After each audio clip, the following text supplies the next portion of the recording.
Kwa mimi, kwa maoni yangu ni kwamba Lissu hana hatia, na nimekuja mahakamani kuja kushuhudia na kuona mwenendo wa kesi unapokwenda, lakini kwa jicho la kawaida tu utagundua anaonewa. Kwa hiyo waharakishe haraka hiyo kesi imalizike, Chadema warudi wakafanye kazi yao ya kisiasa kwa mujibu wa sheria na kwa mujibu wa katiba. Watu washindane kwenye majukwaa ya kisiasa, uhuru wa kufanya siasa urejee, uhuru wa kutoa maoni urejee. Haya mambo ya kuoneana, kuumizana, kutekana yamepitwa na wakati, hayana msaada wowote kwa taifa hili. Kwa hiyo wamwachie haraka.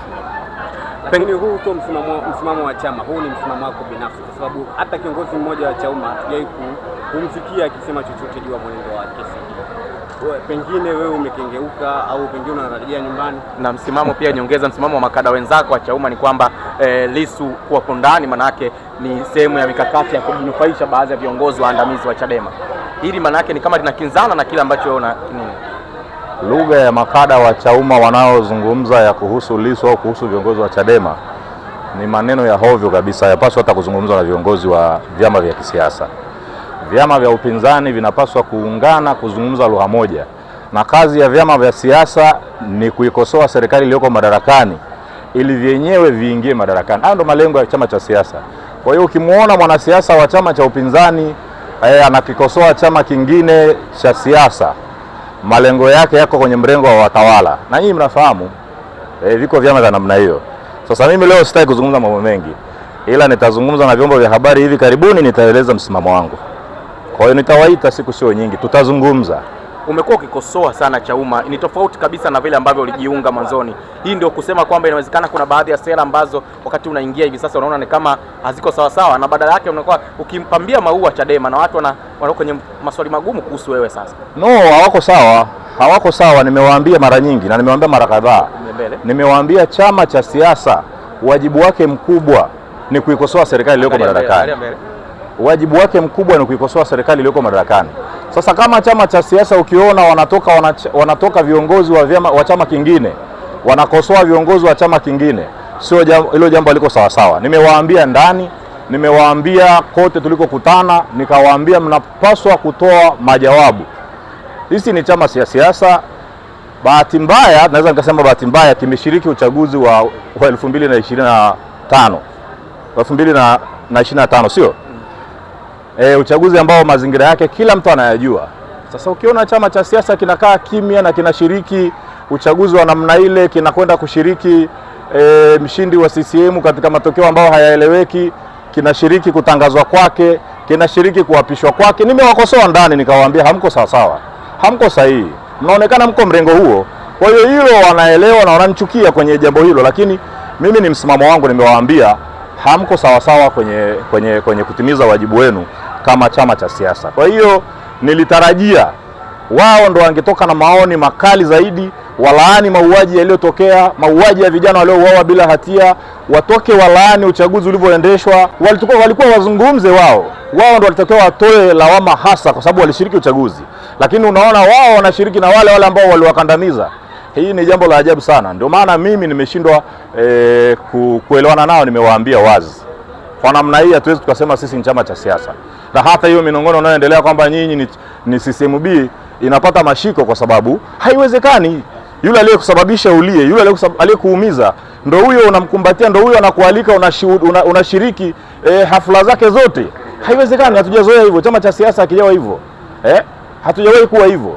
Wewe unagombea urais, unapewa kura namba za viatu na unakwenda unashiriki katika hatua zote za kukabidhiwa cheti, unashiriki hatua zote za kuapishwa, unashiriki kila hatua. Sasa tunakuelewaje? Na Watanzania hawawezi kutuelewa ndugu zangu, kwa sababu wajibu wa chama cha siasa chochote nchini ni kushika dola. Madhumuni yake ni hayo. Sasa ukitoka kwenye madhumuni yao, na wajibu mkubwa sasa ili kuelekea huko ni wajibu wa kuikosoa serikali iliyoko madarakani. Sasa tukiondoka kwenye kuikosoa serikali, sisi tunafanya nini? Hatuna tunachokifanya kwenye siasa. Manake wajibu wetu wa vyama vya upinzani vyote ni kuikosoa serikali iliyoko madarakani kwa sera zake, namna wanavyoendesha nchi, namna wanavyokwenda. Ndio wajibu wa chama cha siasa, kinapaswa kusimama kwa niaba ya umma ambao unawataka kesho na kesho kutwa wakuamini, wakupigie kura. Kwa hiyo wanapokwenda tofauti, ndio maana sisi wengine tumejitanabaisha wazi, tukawaambia hamko sawa sawa, hili haliko sawa. na huo ni msimamo wangu kwamba hawako sawasawa, na narudia tena, Chauma haiko sawa hata kidogo. Kwa namna ambavyo inatumia baadhi ya makada wake hawako sawasawa. Nawashukuru sana. Hii ndio kusema kwamba inawezekana safari yako ya Chauma ikawa iko ukingoni, maana yake ni kama misimamo hii tofauti kabisa na ilivyokuwa mwanzoni, kwa sababu huo uchaguzi na wewe pia ulikuwa sehemu ya washiriki, ulikuwa sehemu ya watu walionadi wagombea wake. Ni tofauti kabisa na unachokizungumza sasa. Naweza nikasema iko ukingoni kwa sababu siwezi kuwa sehemu ya watu wa namna hiyo. Siwezi kuwa na watu ambao tunazungumza lugha ya kwamba tunapaswa kuikosoa serikali, wao hawataki. Tunapaswa kuwekemea kwa mambo yaliyotokea, wao hawataki. Sasa nitakuwaje sehemu ya viongozi wa namna hii? Hata wananchi hata nielewa. Mimi damu yangu ni ya kimapinduzi, msimamo wangu uko wazi. Siwezi kuwa na watu ambao wanaisifu serikali, wanaiimbia mapambio mambo mabaya. Sasa mimi siwezi kuwa sehemu hiyo. Kwa muda mwafaka nitawaita, nitazungumza na nitaonyesha na nitaeleza msimamo wangu wa kisiasa. Nitawaita. Kwa hiyo tuwe na subira. Tawaambia. Mwenyekiti wa Chadema kuandaa kipindi hiki ambacho amekuwepo mahabusu, kwa kiasi gani imefifisha demokrasia? Imeumiza sana, imefifisha sana demokrasia, na haikuishia hapo. Sababu kuwa ndani tu haikupaswa kuwa hivyo. Wameenda mbali zaidi, wamekizuia chama chenyewe kisifanye siasa.